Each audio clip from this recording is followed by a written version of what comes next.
What's up, everybody? Thank you for tuning in to The Real Estate of Retail. This is episode 3. I hope you are already tuned in to episode 2 with Andy Siegel and Jose Santana of the Siegel Group. Today, we have an amazing guest, Wilbur Breslin, a pioneer of the retail and real estate industry. We both started in the commercial real estate business under the mentorship of a man by the name of Wilbur Breslin. And we're sitting here today with Wilbur Breslin, and we're going to learn a lot about his career, what he enjoys doing when he's not working, the limited time that he's not working, and just how the industry has changed drastically, obviously, over the last half decade or so that you've been in business. So, Mr. Breslin, thank you for joining us today. Welcome to the show. And let's just start with a basic question. How did you get started in commercial real estate? Thank you. That's a good question. I was not really real estate oriented, although when I was 16 years old, I happened to have an appointment with a friend of mine by the name of Bob Frankel. And his father was known in those days as the Dean of Real Estate, because he had sold a building to Abraham and Strauss and made a lot of money, and then migrated to Garden City, where he did the same thing. A&S was across the street. They wanted his building, and he sold it. So I was, of course, listening to that story very well. And one day, I happened to be in a store, and Lou Frankel, the elder Frankel, said to me, "Come on, Willie, take a ride with me." So I got in the car, and we drove, and he took me to Republic Airport. And there, all of a sudden, a small little plane came down, one of these Piper Cubs and so forth. Sure. Flew down, the door opened up, and a man that was not well-dressed, but he had khaki pants on and an open shirt and a hat, okay, went down, greeted Lou Frankel, put his arm around him and so forth. And as we did, we went back into the car, and Lou Frankel said, "We're going to have lunch at the Garden City Hotel." And he turned to me, he says, "Willie, you're going to have lunch with us." And I was mystified because I didn't know what I was getting into, but of course I said, "Well, yes, Mr. Frankel." And so we went, we had lunch, and it was like a ping pong match or a tennis match. I'm going like one side to another and so forth and listening, and they're talking retailing, they're talking real estate, and these kind of things. So I was really mystified. And of course, when we were introduced, he said to me, "Say hello to Sam Walton." I had no idea who Sam Walton was. Wow. And in those days, Sam Walton had one store. Unreal. In Bentonville, Arkansas? In Bentonville, Arkansas. He had one store. And he knew Lou Frankel, and his practice was to fly all over the country through friends of his and talk about retailing. And that was the purpose of his visit that day. So I was really mystified about it, listening to this conversation. I was only 16 years old. That's amazing. I didn't get into the real estate business until I was 27. First through residential single-family Yes. homes? Okay. Yes, and from 27, for 12 years, I was in the residential portion of it, buying and selling houses and so forth in there. And I started with exactly $1,000, okay, which my father gave me before we sold out his stores and he went to Arizona in there. And then I got into the commercial end 12 years later. And then that's my start. I don't want to bore you with the details of Sure. that. No, that's great. And you've gone on, from that time where you transitioned from residential into the commercial side. You've pioneered a lot of things in retail, front field parking for supermarkets, Yes. bringing way over 70-80% of national retailers to Long Island, right? I've read different statistics on that. Well, I'll quote Newsday, 85%. 85. They even better. Right.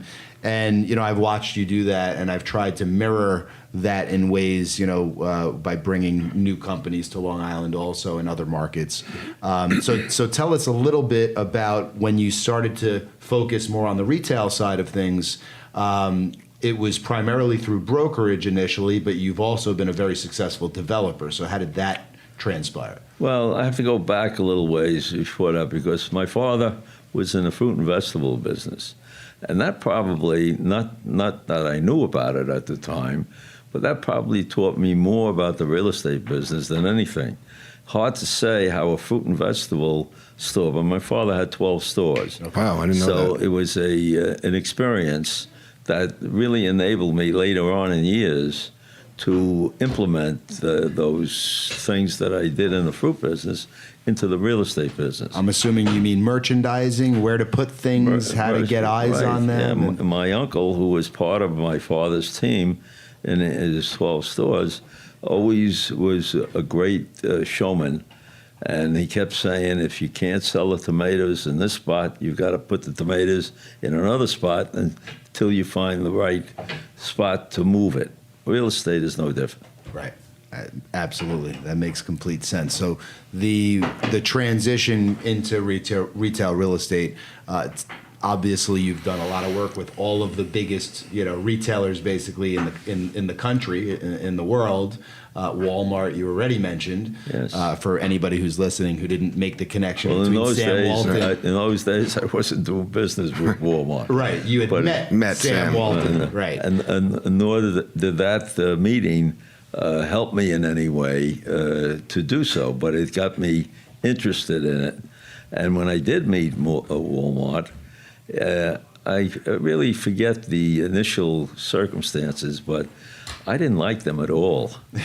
They seemed very uppity, and they seemed very aggressive, too aggressive, and so forth. And so when I finally did some business with them, and the first two deals I did with them was on Long Island, and of all places, Middle Island and Center Reach. Were those the first stores on Long Island? Those were the first stores, and only because in those days they wouldn't even look at a location at a store unless you gave them a letter from the owner. Okay, if in the case that I'm talking about, in both of those cases, I was not the owner; I was merely the broker, and so I had to get letters from them that the rent was under $7 a foot. Wow. Other than that, they wouldn't go out and look at it. Right. So if you look at the locations, which they are still in today, which is Center Reach and Middle Island, they're like only 3.5 miles apart.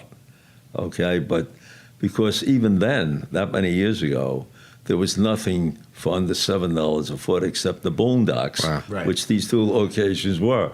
If you go to those locations today, they don't look too great to begin with today. Right, even today. Let alone how many years ago that we're talking, which is probably going back now. I think it was probably 40 years ago. And was it $7 all in or $7 net rent? Net rent in there.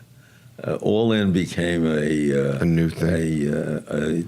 A discussion many years later. In there, we don't talk all in. We talk net. Right. In retail, we talk net rents. And I'm curious to know. So when you first met Sam Walton, when you were 16, obviously you didn't get into the business till you were 27. At that point, you had one store. Once you started doing retail deals with them, in that amount of time, how many stores did they open? Do you know?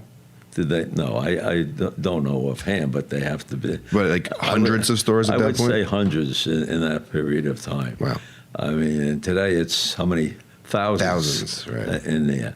But I had real good experiences with them, although it started off very rocky.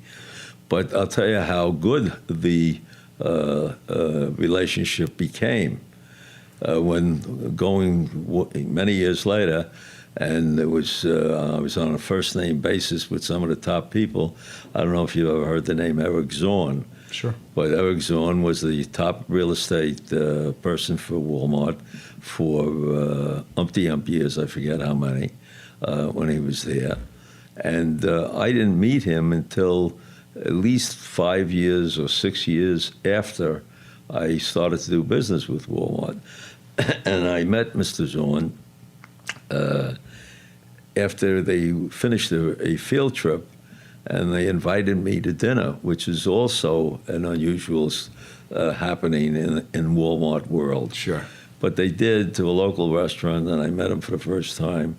And we had a detailed discussion about certain locations, and that set it off, because evidently I was right in picking the stores for Walmart initially. They did unusual volumes that they never expected to do on Long Island, because they, like others, like Target and you name it. Home Depot, right? They came in and when I did the first 4 Home Depot stores, it was the same thing. They came in, and even back then, Long Island's real estate taxes, utility bills were all something they weren't used to. Okay, you had to educate them as to why they should succumb and take subject to those conditions that they knew. And Kmart, for instance, I spent 25 years doing that, educating and so forth, before I made the first Kmart deal. Wow. On Long Island. So it really was an educational process, because we have unusual things here on the island, going back even 50, 60 years ago. And they've emanated all the way back through, getting worse and worse. But the volumes that you have today make it commensurate and make it worthwhile for the individual retailer. And as you know, whenever we have a happening, a recession or whatever, and just as we're going through right now, there's a transition taking place. It doesn't take long to relet these properties. Sure. In the end. That's why people come back for more of Long Island's volumes that they've been very happy about. And even the great Walmart, when they started to pay rent only because they found that they were way off when they did their market studies. Sure. And I can tell you detailed versions, but I don't want to take up all the time on it, of how that was proven to them. And how did so you were saying it was $7, right? They wouldn't even look at it. At what point did they say, we can pay more? And did they say, was it still a set number? They never would say we can pay more. That's not going to happen. But when you showed them value, and you showed them that this is why they have to pay more, sure, to cover expenses and to leave a profit, okay, they made the decision to do so. But it was only through an educational process. It wasn't because they had a great store before, and therefore they still had the same attitude. Because the first great store that we did for them, where their volumes went out of sight, was on the Sconset Highway, right next to where there's a BJ's. Yeah, East Setauket? Pardon me? East Setauket? Yeah, correct. And then after that, we hit certain highlights, but the big one was when we did East Meadow. Right, Now, Clear Meadow. East Meadow was a site that took me 2.5 years to convince them to go on, because it was, we're thinking about it, we're going to committee, over a 2.5 year period. And finally, Eric Zorn, that day that he called me from a field trip to have dinner, he was the one who made the final decision that to go. And the problem was that we couldn't meet any of the criteria of Walmart: parking, configuration, any of that. We couldn't meet. Plus Nassau County taxes. I'm Right. sure they're... Yes, yeah. all of that. Yeah. And we had to overcome each one.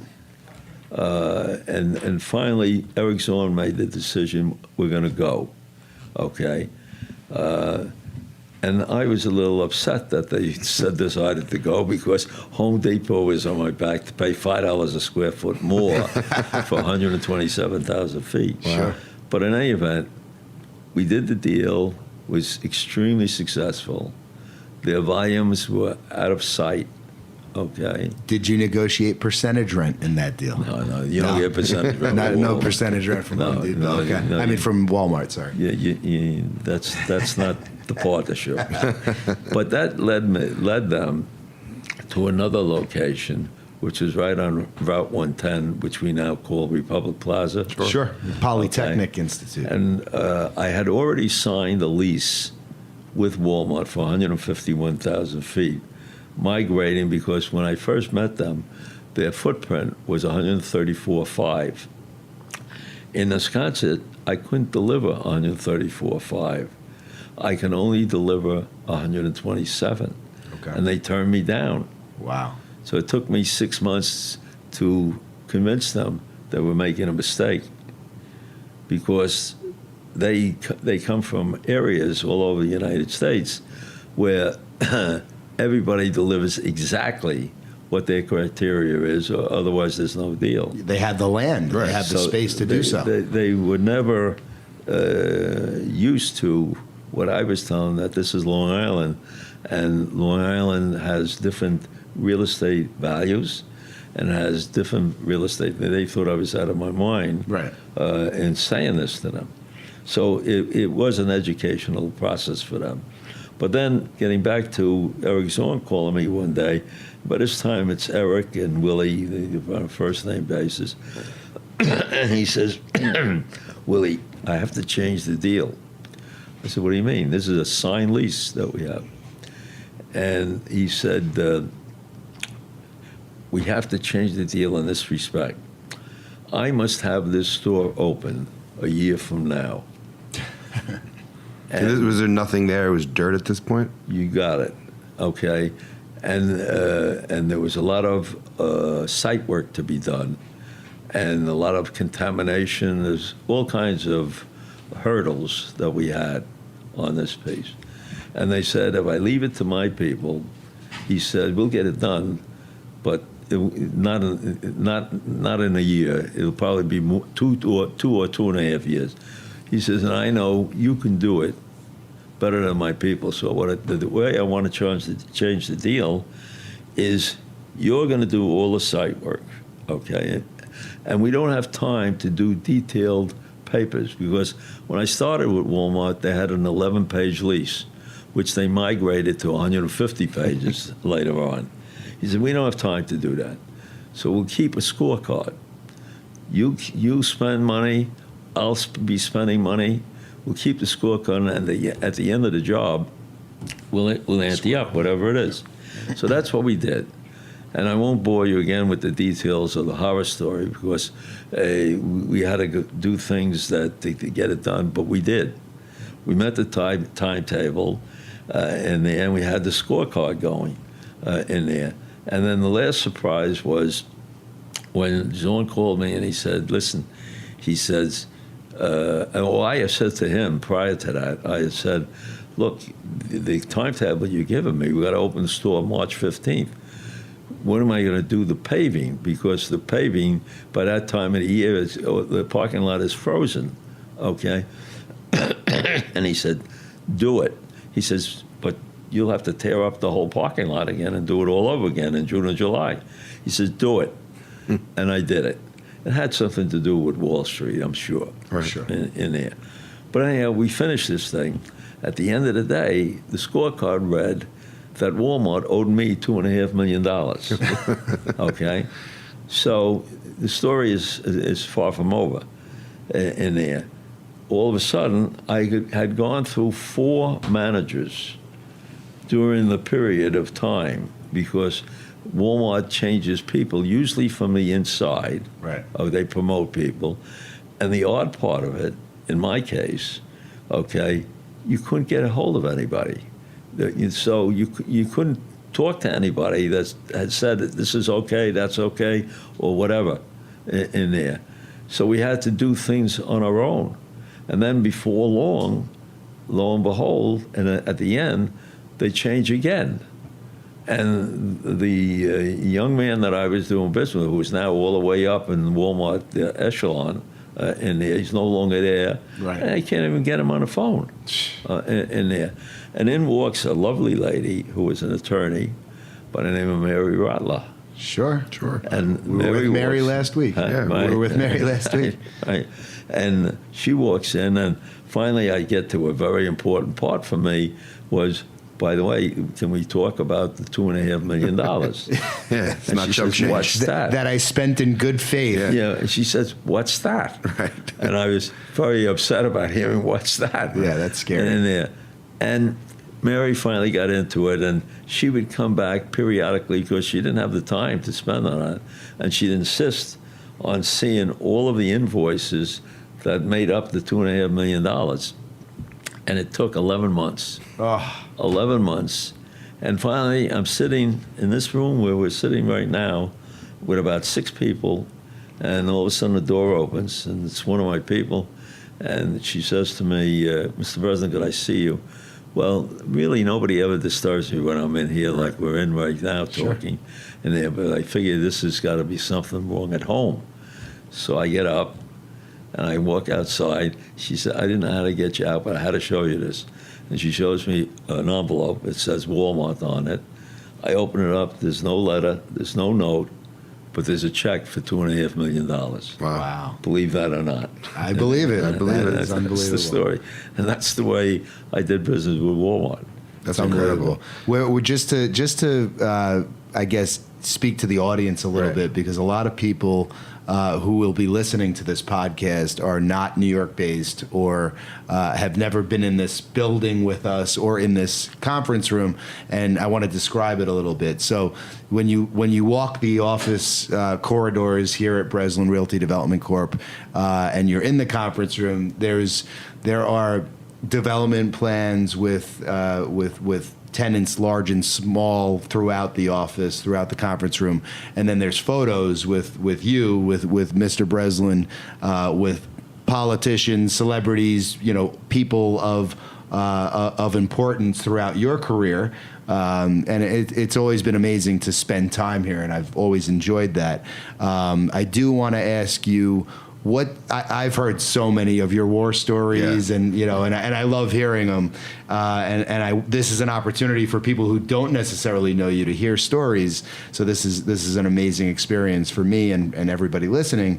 I want to ask you, of all of those accomplishments, challenges, everything you endure as a real estate person, what's the biggest challenge and biggest thing that you're proud of? Like your greatest win. Your greatest win in your career, let's say. Well, I would probably have to say that I guess it was around 1990, 91, and 92 that it had been brewing for a good 20 years or so prior to that, where we ran into the environmentalists. And as a developer, when I first heard the word environmentalist, I didn't really know what they're talking about. And this was in the 70s. Okay. Probably not a positive response from you, right? You hear environmentalist, a lot of question marks. It wasn't positive. It wasn't negative, because I really didn't know too much about it. Right. And I have to be truthful about that. But as the years go on, and if you see that map right on the street there, Sure. that's when I started to assemble 2,000 acres on eastern Suffolk County. So this is a map of exit 68 of the Long Island Expressway, which is the William Floyd Parkway. And the first tract was 1,100 acres that I bought from Levitt and Sons. And there, Levitt and Sons, is that Levittown? Or? Yeah, who built Levitt. Okay, Wow. just wanted to Bill Levitt. clarify. Yeah. Right. And then I accumulated another 900 acres later on. It's all shown on that map. Was that plan? I guess just this quick sidebar. So was the Levitts planning on building another? Yes. Levittown. Levittown. Right. And then he small decided homes? to go to Iran and build rather than build out the Iran was easier than major, Japan. Okay. major mistake. Easier approval process in Iran than Long Island. Right, major mistake that he made. But in any event, I had these 2,000 acres, and I was on vacation out in San Francisco, and all of a sudden I got a phone call from the head planner for the town of Brookhaven. Was a gentleman by the name of Jack Lusinger. And he was the town planner for the town of Brookhaven for 25 years. And a very bright man, he knew his job real well. And of course, I was a major player there with 2,000 acres as Sure. the largest landowner out there at the time. And he called me to tell me that I really have to go in and start the plot and get building permits on these 2,000 acres, which, who does that? And again, this is the early 90s. This was, when I originally bought these 2,000 acres, this was like for 25 years hence. Sure. And stuff like that. So who's going to go out and spend the money to engineer all of these plots, what he was asking for before? I thought he was overreacting to what was going on. But I should have listened to him, because the rest is history. And it moved up with all of the trials and tribulations that we had over that 20-year period or so, to a point that we had a lawsuit. And the lawsuit went to the Court of Appeals, the highest court in the state of New York. And I won it. I won the lawsuit. Wow. And if you check back in Newsday in those years, you'll see it hit the front page. Sure. And it showed all of the builders popping champagne bottles, okay? And the only one that wasn't celebrating was yours truly. That lawsuit cost me $850,000, and that's not what I was upset about.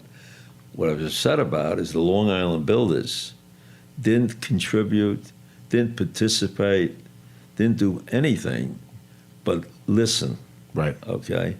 And now, when I was successful in winning the lawsuit, they're celebrating. Yeah.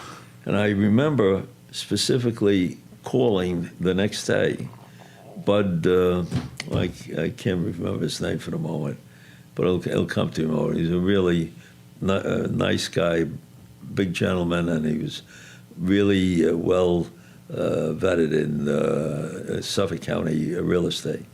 And I called him and I said, look, I'm not here to celebrate, and although I won a major victory, I know that I haven't won the war, far from it, and this is just the beginning. Notwithstanding of what I just said and so forth, I can never get them to come on board as they should have. Sure. In those days, so I had to go it alone. So now, and I litigated before we won that lawsuit for 7 years. Wow. And during those 7 years, I never met my adversary, which was Richard Amper, Dick Amper, okay? So I figured this was the best time for me to pick up the telephone and call him, which I did.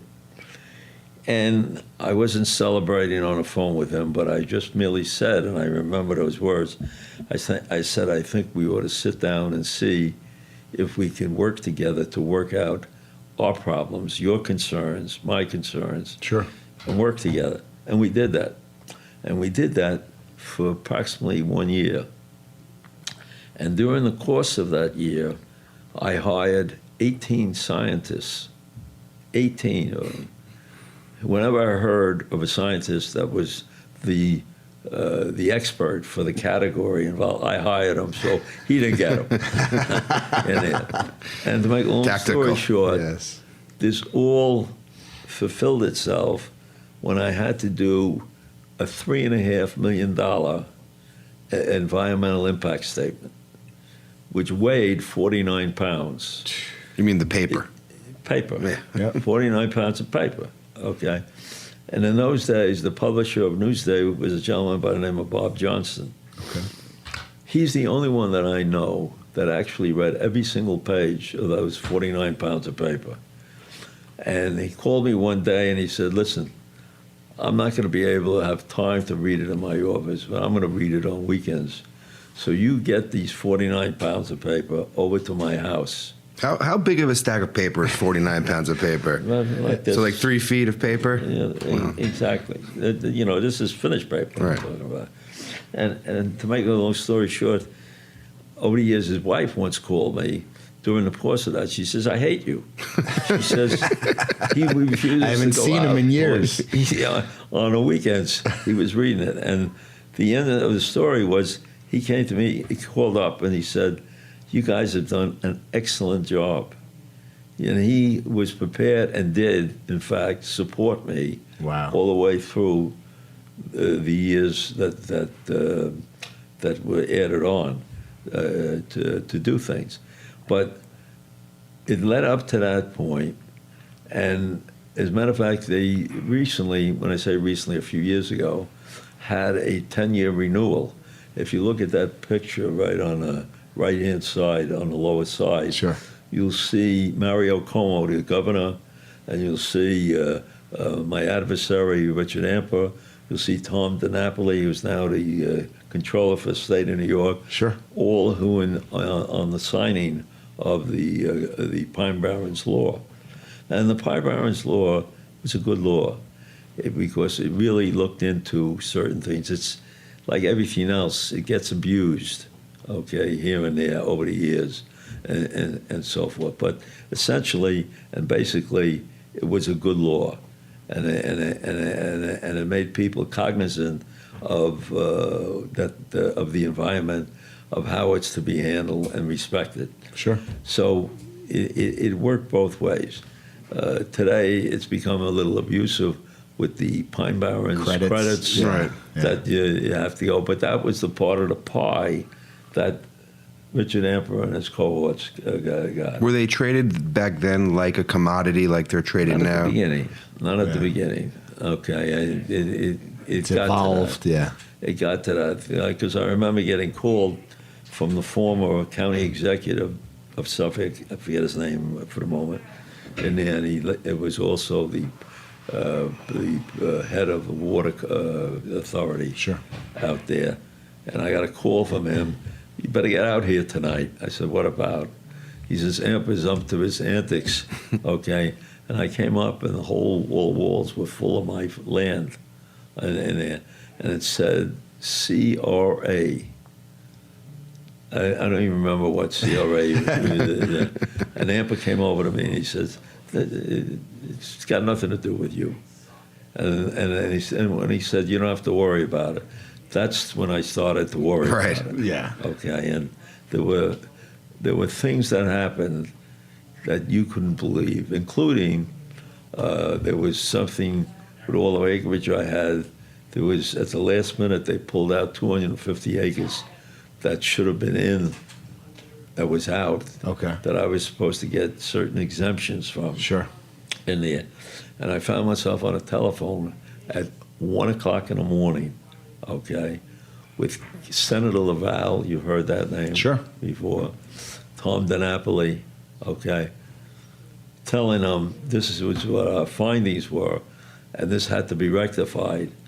And they said, well, it can't be because it's within a 3-day, when they put up a bill for passage, there's evidently 3 days where everything is frozen. You can't make any changes. Sure. You're done. Okay. So they said to me, but we'll take care of it. I said, well, how are we going to take care of it, and when are we going to take care of it? So they promised me, because this is in the month of June when they passed these bills, and they said in July. Well, it didn't happen in July, it didn't happen in August, and it didn't happen in September. It happened in October. And they did do what they said they were going to do, which I was beginning to worry about. Sure. In there. But I said that was a challenge that I didn't anticipate. It was very rewarding at the time. But recently, maybe 5 years ago, I had to go before the Pine Barrens Commission. And Willie Breslin, who's that? they didn't know. They don't know the history and your involvement. No, in the, not at all. Yeah. No. Including the time when this was hit the press, and that day when the signing was taking place, okay, they had it on what is called, I forget the name of it now, but I had donated to the town of Brookhaven 35 acres of land, and that's where they held it. And they had built a dais, okay, for celebrities or whoever you want to talk about. Heads of state. And they had 80 seats.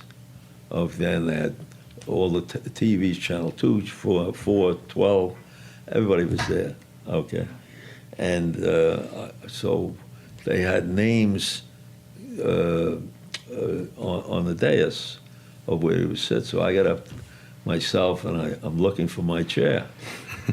My name's not there. My name's not there. Finally, when the festivities started, I'm out in the crowd, and the head of the Bushwank, that was the name I couldn't think of. I knew you'd get it before we were done. You always do. Bushwank, okay, and there is up there, and he was like a master of ceremonies, and he says, "Where's Willie?" And he's looking at the dais. Yeah. Okay. And I'm here. I'm out in the crowd. In the general admission seats. Exactly. But everybody was there. I would say 98% of the people there had nothing to do with the makings of that law. Sure. But they were taking credit. Sure. So I cover a lot of territory in a day and in a week, not quite as much as you do, but I try. And everybody in our world has worked with you, worked for you. You've had an amazing influence and really pioneered the industry in a lot of ways. So whenever I see somebody and they know the association between us, they ask about you. Still working, still you ever see him? Does he ever come to the office? And I chuckle. Yeah. And everybody talks about how you work tirelessly, obviously several days a week, let's say, and long days at that. You start early. Tell us a little bit about your typical daily routine. How you start your day, how you end your day, and then your week. Well, before you mention that, because glad you mentioned that, but an old friend of mine who recently passed away, no more than a year ago. Okay. Bill Griner. Sure. Griner Maltz. And there, we started out at about around the same time.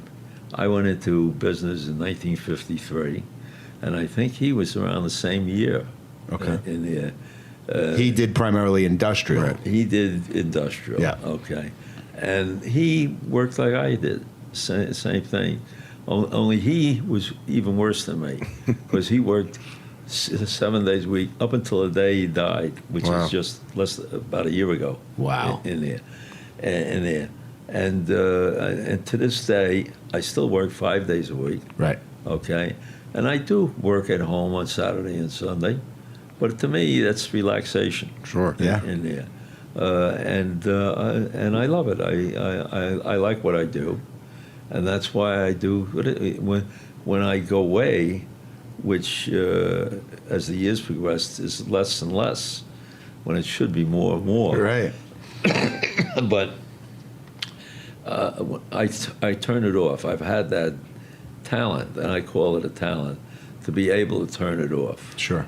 In there, and I do relax, and I do have my biggest hobby used to be tennis. I can no longer play tennis, Right.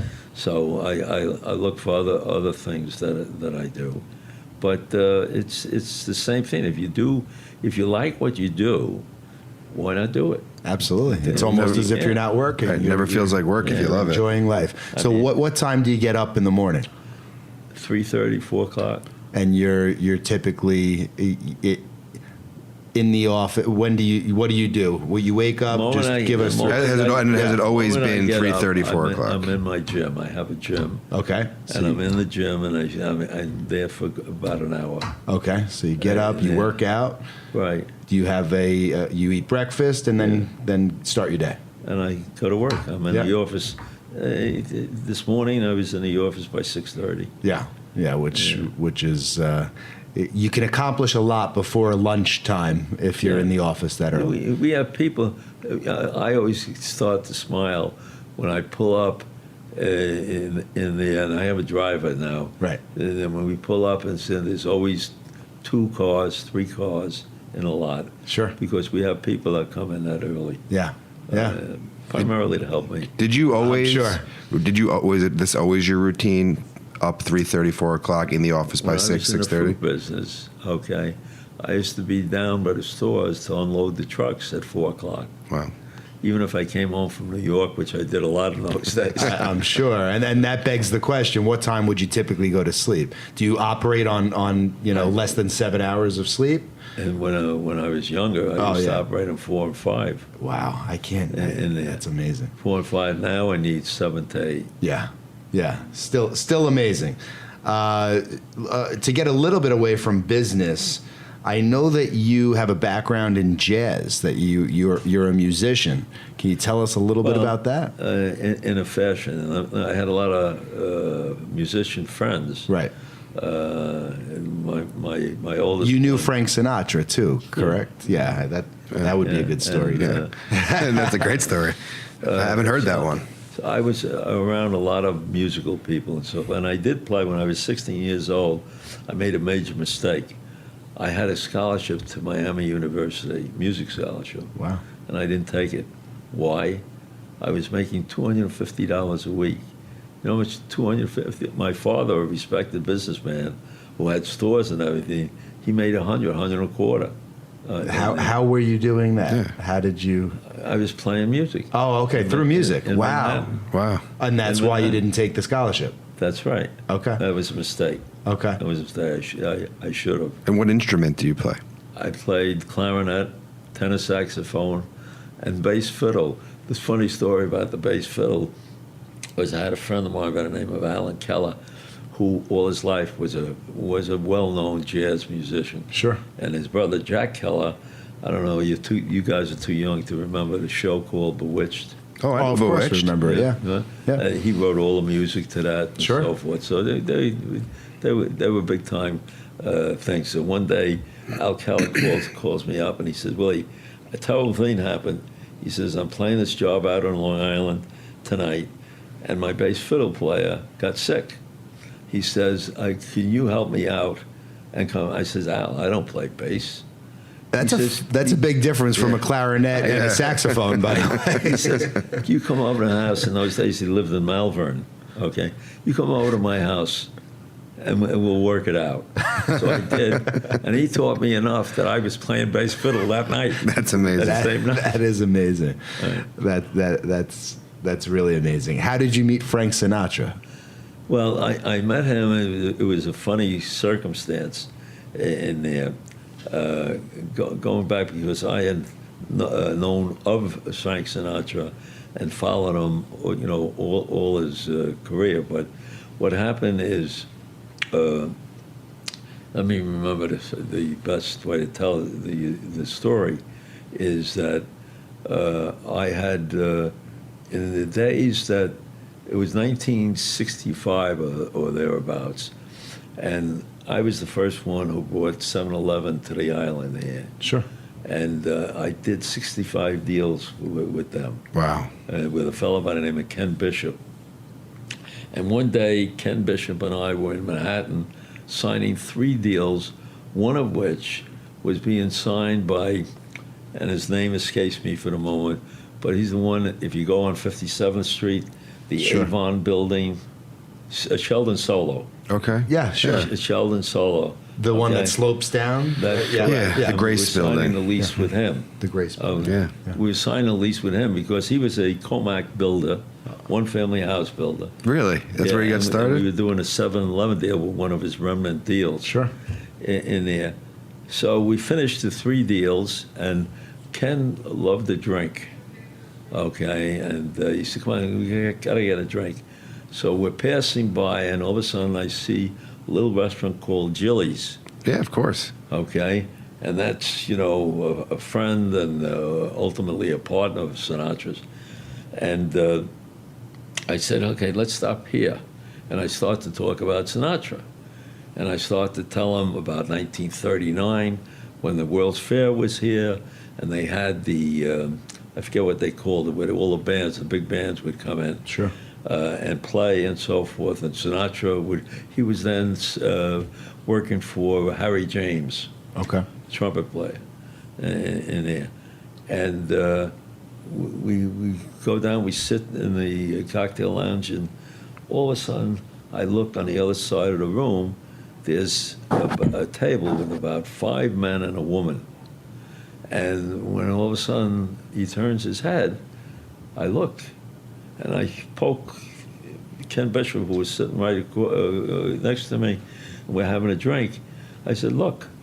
And sure enough, Sinatra's there. Wow. Sitting at this table. And from there on, we're talking business, but both of us have our eyes on that table. Of course. And all of a sudden, we see Sinatra get up, and his table was in a little, I forget what you would call it, but it was right near the kitchen. Sure. He gets up, goes into the kitchen, comes back about 5-10 minutes later, and then he's got 2 magnums of champagne in his hand. He hands them to the captain. Captain takes them and he puts them in the what do you call the receptacles? Ice buckets.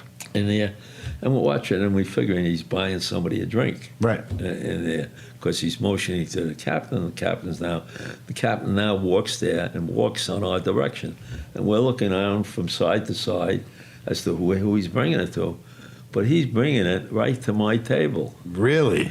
And he sits the two magnums of champagne down and says, compliments to Mr. Sinatra. Well, if I had another 50 leases there, I could have got. Could have done anything.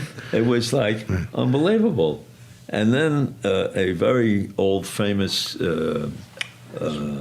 entertainer walked in, Joey Lewis. And they get up, they embrace, they're talking, and we're having a real show there. But at this point, you don't know why he sent over the champagne. No. But what happens is their whole table gets up to leave. And with that, he walks across to our table, and he says to me, he looks at me, how are you, Frank? How's the wife? How's the kids? And I said, fine. I took the brownie points Of like course. that, and Ken Bishop's eyes are like popping, Right. okay?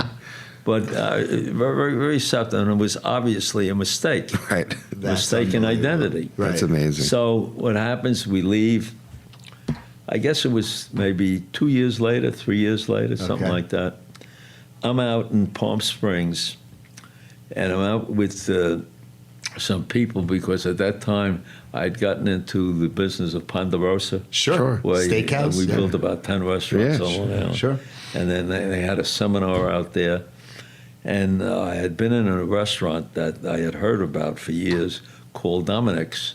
And Dominic's was a unique restaurant because they catered in Italian food Okay. and Jewish food. Really? You'd have on the table the Italian bread and so forth, and then they'd have the pickles and sauerkraut Oh, wow. in there. And it was a well-known restaurant. And I'm in there, and all of a sudden, I spot 2 tables down there, somebody that I knew, not well, but I knew because he used to come in and sit in at a little gin mill on Nassau Road in Roosevelt, Okay. okay? And who did he sit in with? His cousins. His cousin was a man by the name of Vic Torelli, who played bass fiddle, and then Mike Lacarosa, who played trumpet. Okay. Okay, and I, on occasion, would sit in there and play clarinet in there, and he would come in and sing, and it was Vic Damone, Sure. Oh, wow. the singer. Yeah. And there, but 3 people you mentioned that name today, nobody knows who it is. But so he's sitting at the table, and he gets up to say hello to somebody at the table next to us, and he keeps looking at me. He doesn't know who I am. Sure. Okay, but he I look familiar. Right. So I mouth the words, "You know me."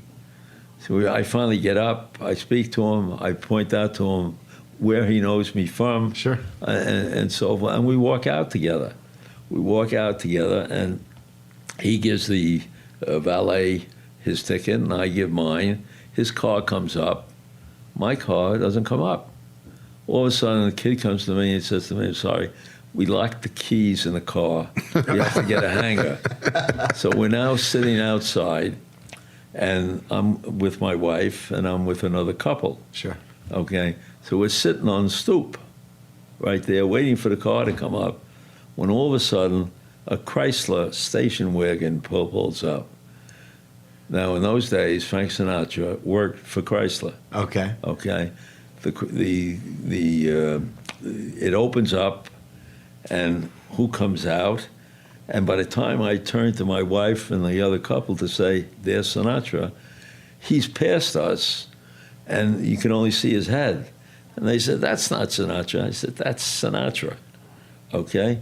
So I now get up, and I walk in. By the time I walk in, he's embracing the maitre d' or whoever was there. He had a piece of the restaurant. Yeah, he spent a lot of time in Palm Springs. Yeah. Right? He lived in Palm. Oh, he lived in Palm Springs. He lived in Palm. From Hoboken, New Jersey. Yeah. So then he reaches for the phone. He's the maitre d', and when he reaches for the phone, he sees me. Thinks I'm some autograph hound or something. Yeah. In there. So, but he's on the phone, and at that time he was married to Barbara Marx. Okay. In there, and he's just calling her to say, I just got here. Come on down. And as the receiver is going, okay, I get the words in. I'm a friend of Dr. Norman Urtrike. Okay. And he looks at me and he says, by the time the phone is down, he says, "How do you know Norman?" And there. And I now tell him the affiliation. In Kimco, Okay. the O is for Orentrike. I never knew Okay. that. His partner was Marty Kimmel. Sure. So it was Kimmel, okay, and Cooper, and Orentrike. Orentrike was the leading, and still is. I don't know if he's still alive in there. What do you call the? Have to do it like ENT, like a throat. No. You know what I'm talking about. He did the hair plugs for Sinatra. He did the hair plugs for Sinatra. That's amazing. That they knew each other. So all of a sudden he relaxed when I knew Orentrike. Sure. And he said, "Well, what's your relationship with him?" I says, "Milton Cooper and I share 3 grandchildren." Right. And then he relaxed, Right. okay? And we spoke. And I said, "Look, and I never had the opportunity to thank you." He said, "For what?" And I now repeat the incident that took place at Gillies, where he sent over 2 magazines of champagne, and he's laughing. And I said, "Yeah." I says, "My wife and another couple out there, they were sitting on a stoop, and then when you came up, I said, 'That's Frank Sinatra.' And they said, 'No, it isn't.' He said, 'Why don't you ask him in for a drink?' Wow. So I go outside, and I said very casually, I said, "Frank would like to have a drink." So we walked in, and we all had a drink together. And by that time, his wife came home, Sure. and that was it. That's unbelievable. That's an amazing story. That's how I met Frank Sinatra. That is unreal. Well, listen, I know that you're very busy, and you've been gracious to give us your time. I guess just last question for you is, over your career, the retail world has changed so drastically. It continues to evolve. With the internet and all of those things, we're seeing, a lot of the big box stores shrink in size, open fewer locations. What are your thoughts on the current state of retail and where it's going? Well, let me say this. We sensed that this was happening 5, 6, 7 years ago. Sure. And we sort of prepared for it. Not 100%, that's for sure. But we did prepare for it, and we started to focus on different industries, and rather than strictly go for fashion and things of that nature. Yep. But today, you're absolutely right. It's a transition that's going to be permanent, and you have to look for different types of product in order to sustain your position. But the talk of that retail is finished, that's a lot of malarkey. Absolutely. Okay, that's not going to happen. It's going to be in a different fashion. Everybody seems to be downsizing today. We'll cope with that like we cope with many other things over the last 40, 50 years, because what retailing is all about is changes. Sure. And you have to change with the times. You can't just be stagnant and sit there without change. You got to change those tomatoes to someplace else, or have a different product. Right. So I think we'll all get through it. These things about recessions, you know you're going to have recessions every 15, 20 years or so. And that's been the cycle since I'm in the business. I went through the 60s, you had a recession, the 70s, you had a recession, the 80s, the 90s, the 2000s. It's inevitable. Sure. Because prices go up, everybody starts to value things greater than they really are. There's no foundation for it. And then you have the bust, and you start all over again. Do you find opportunity in the downturns? Oh, absolutely. Every time. I've been fortunate because even when I was in the residential end, and I remember when interest rates were 6%, and they were now announcing after 30 years that rates were going to go to 7%, that people said the real estate business is finished. Real estate salespeople started to look in the classified ads for jobs. Sure. And I said, this is opportunity. That's what it is. And every time that's happened, I've done well, more than well, because I recognize that. And fellows like myself and so forth took the opportunities. There were more billionaires made in the recession back in the, I forget which one it was, the 80s, the 90s, and so forth, because they took advantage of what was taking place. Sure. In there. But it's a cycle. We're in a cycle business, and it's never going to change. Absolutely. Nothing remains the same.